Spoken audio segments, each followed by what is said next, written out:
Well,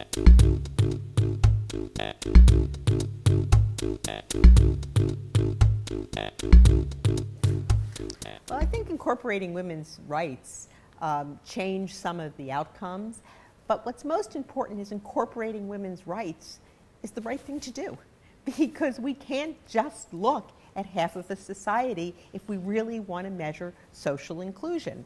Women today account for over 50% of young people that graduate from university. They are incorporating themselves into society, and this index will help tell us how much impact they're having today and in every year that we measure the index going forward.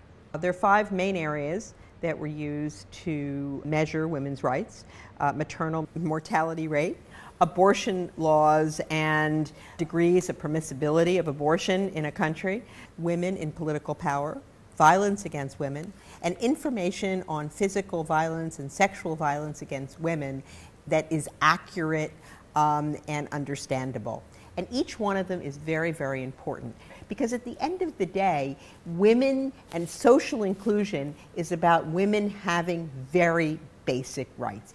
If you don't deal with violence against women, then in fact you have no ability to change the society and have more social inclusion. This is one big circle. If governments can't respond and keep data and hold police forces responsible for making sure that women aren't protected and children aren't protected, then you won't have the right kind of social development and economic development. Women have to be included in society for a country to be competitive. What country can be competitive, particularly when many of these countries lack qualified workers? What country can be competitive if 50% of potential workforce is not in the workforce?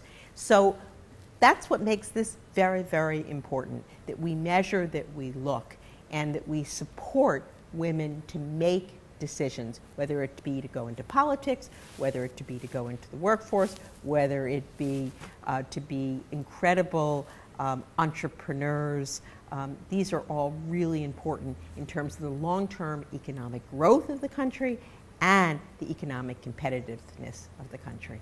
The Americas Society Council of the Americas has our Hemispheric Women's Network. We're working on empowering women in the workforce, because more women today graduate than men in many countries in Latin America from university. But you look 10 years out, and where are women in the workforce?